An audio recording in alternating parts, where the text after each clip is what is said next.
Imagine discovering a country that struck one of the greatest natural resource jackpots in modern history, earned more money than it could reasonably spend, and then made the almost unbelievable decision to lock most of it away for the future, instead of splurging on luxury, power, or short-term popularity. This is the story of Norway. A small nation on the edge of the Arctic that quietly became one of the richest societies on Earth, and then did something no one else had ever done. At this scale, and to understand how Norway got rich and why it refuses to spend its fortune, you have to go back to a time when it was anything but wealthy, because for most of its history, Norway was a poor, rugged, and isolated country where survival depended on fishing, farming, and enduring some of the harshest natural conditions in Europe, with long winters.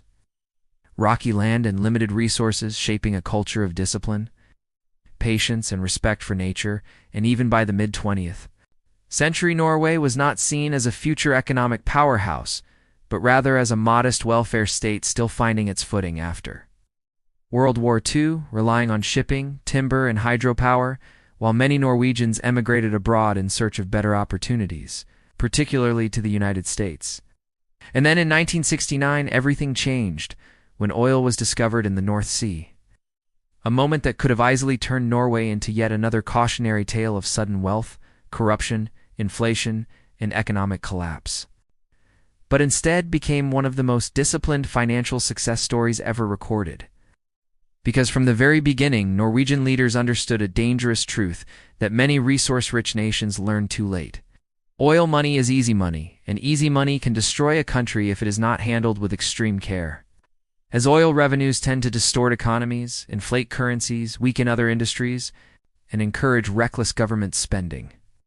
A phenomenon economists call the resource curse, which has devastated nations far richer in oil than Norway. Yet Norway studied these failures closely and made a radical choice to treat oil not as income to be consumed, but as national capital belonging not just to the present generation, but to future ones as well. And this mindset shaped every major decision that followed, starting with how Norway structured ownership of its oil resources.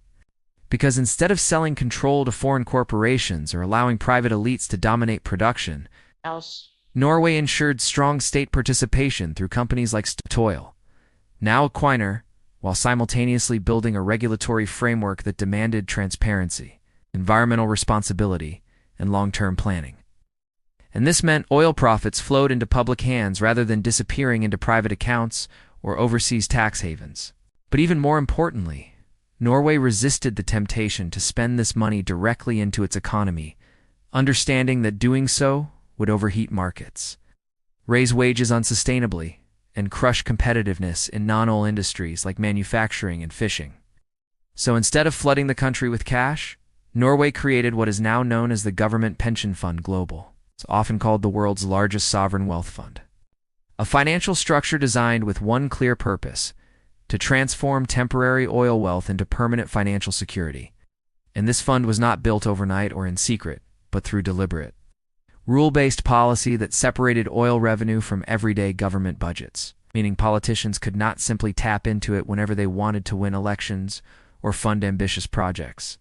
And by investing oil profits abroad rather than domestically, Norway avoided strengthening its own currency too much while gaining diversified exposure to global markets, effectively turning barrels of oil into shares of companies, bonds, and real assets around the world, from American tech firms to European manufacturers to emerging market infrastructure. And this approach required extraordinary political restraint because it meant telling voters no even when money was available, choosing stability over excitement and long-term prosperity over short-term pleasure. And this restraint was made possible by Norway's strong institutions, high levels of public trust, and cultural values that favor consensus, quality, and future planning rather than individual excess. As Norwegians largely accepted that oil wealth was not a lottery prize, but a responsibility, something to be managed wisely rather than spent freely, and over time this philosophy paid off in ways few could have imagined. Because as the fund grew through consistent contributions and disciplined investing, it began compounding at a scale that transformed Norway's financial position, eventually reaching a value that exceeded the country's annual GDP several times over, making every Norwegian, on paper, a millionaire in local currency terms. Yet paradoxically, this immense wealth did not lead to lavish lifestyles or dramatic inequality. Why? Because the fund is not designed to make individuals rich, but to stabilize the entire nation, supporting public services, pensions, and economic resilience while preserving the principle for generations yet unborn. And this is where the story becomes even more fascinating for audiences in the USA and UK. Because Norway's success directly challenges the idea that wealth must be visible to be real. There are no gold-plated government buildings, no extravagant national vanity projects, no reckless spending sprees fueled by oil money, but instead a quiet confidence backed by numbers. Rules and discipline, where the government is legally limited in how much it can withdraw from the fund each year. Typically around the expected real return, ensuring the fund grows over time rather than shrinking. And this rule acts like a financial seatbelt, protecting Norway from political pressure and economic shocks. Whether it is a global financial crisis, a pandemic, or a sudden drop in oil prices. And while critics sometimes argue that Norway could spend more on infrastructure, innovation, or social programs, the counter-argument remains powerful. Once oil is gone, the money must still be there, because oil is finite but society is not, and this long-term thinking is what separates Norway from countries that burned through their resource wealth in a single generation, leaving debt, inflation, and inequality behind. And it also explains why Norway appears almost boring compared to flashier economies. Because stability rarely makes headlines.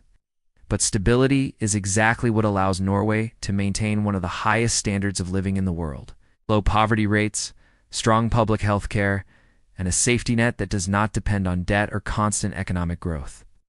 And perhaps the most remarkable aspect of Norway's wealth story is that it was not driven by genius speculation or extraordinary risk-taking, but by simplicity, patience, and humility. Recognizing that markets go up and down, that governments are not smarter than everyone else, and that the best strategy is often to invest broadly, spend cautiously, and trust the power of time. A lesson that feels especially relevant in an age of instant gratification, social media wealth culture, and political promises built on unsustainable spending. And as you look at Norway today, sitting calmly on a financial reserve larger than the combined GDP of many nations, refusing to rate it even during hard times, you begin to see that the real secret of how Norway got rich is not oil at all, but discipline. And the real reason they do not spend it is not fear or lack of imagination, but a deep understanding that true wealth is not measured by how much you consume today, but by how secure you are tomorrow. And this foundation sets the stage for the deeper lessons we will explore next. Because Norway's choices reveal uncomfortable truths about politics, human behavior, and why most countries, even wealthy ones, struggle to replicate this model despite knowing exactly how it works. Picking up from that foundation, the real question becomes why Norway continues to hold back even now, when the fund is enormous. Oil revenues have already transformed the country. Citizens enjoy one of the highest qualities of life on Earth. So at this stage, restraint is no longer about survival, but about philosophy. And this is where Norway's model becomes deeply uncomfortable for many other nations, especially those used to political systems built around constant spending promises. Since Norway deliberately designed rules that remove temptation from human hands, most importantly through the fiscal rule that allows the government to spend only a small, carefully calculated portion of the fund each year, roughly aligned with its long-term expected real return, which means the state lives off the growth of the money rather than the money itself, a principle. That sounds simple, but is extraordinarily rare in practice. It's because it forces politicians to admit a hard truth. Not all money that exists is meant to be spent. And this rule transforms oil wealth from a political weapon into a stabilizing force, smoothing out economic cycles instead of amplifying them. So when oil prices crash or global markets panic, Norway does not panic with them. And when times are good, it does not suddenly loosen discipline. Because the rules do not change with emotions or elections, and this separation between politics and money is reinforced by radical transparency, as every citizen can see exactly where the fund is invested, how much it earns, and what ethical standards guide those investments, including exclusions for companies involved in severe environmental damage, corruption, or human rights abuses. which adds another layer to why Norway does not spend aggressively, because the fund is not just financial capital, but moral capital as well, representing national values projected onto the global economy.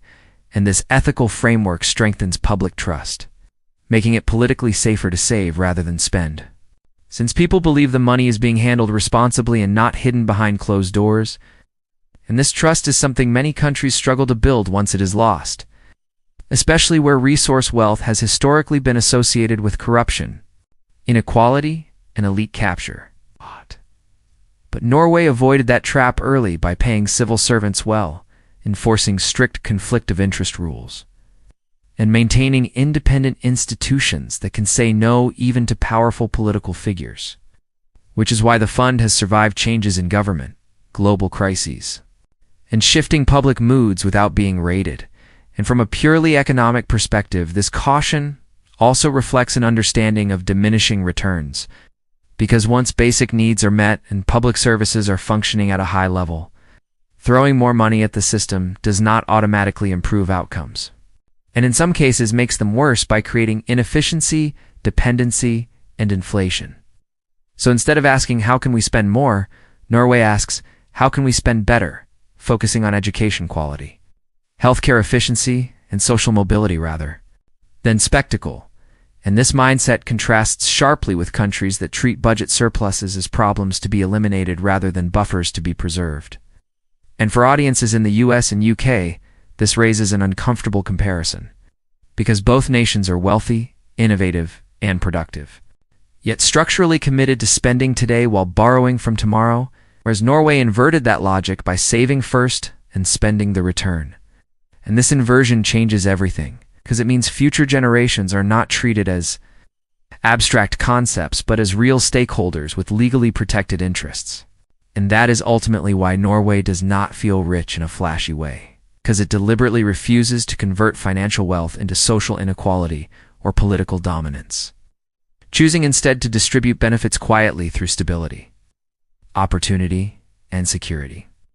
And this also explains why Norway is so cautious about expanding government permanently based on oil money, since oil revenues will eventually decline, and building systems that depend on them would create painful cuts later.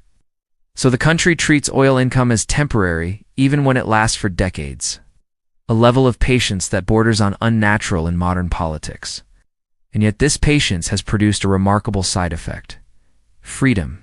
Because Norway is not forced to chase growth at any cost, is not desperate to attract foreign capital on unfavorable terms, and is not hostage to volatile commodity prices, giving it strategic independence that cannot be measured purely in GDP, and this freedom extends to individuals as well, as strong public finances allow citizens to take entrepreneurial risks, change careers, or weather personal crises without fear of total collapse.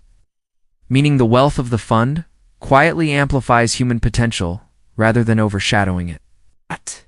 And this is why the question, why don't they spend it, is slightly misleading, because Norway does spend its wealth, just not loudly, not recklessly, and not all at once, spending it through time rather than in moments.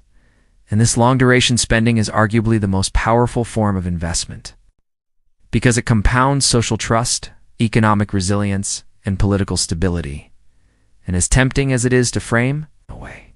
Success is a product of unique culture or luck. The uncomfortable reality is that the core principles behind it are transferable. Clear rules, long-term thinking, transparency, and respect for future generations. Yet these principles are often rejected elsewhere because they limit short-term power. And that is perhaps the most important lesson of all, that Norway did not become rich because it discovered oil, but because it chose to govern itself as if the future mattered more than the next headline. And this choice, repeated year after year with almost boring consistency, is what keeps the money growing, untouched and unspoiled. Waiting patiently to support a society that understands wealth is not something you show off, but something you protect.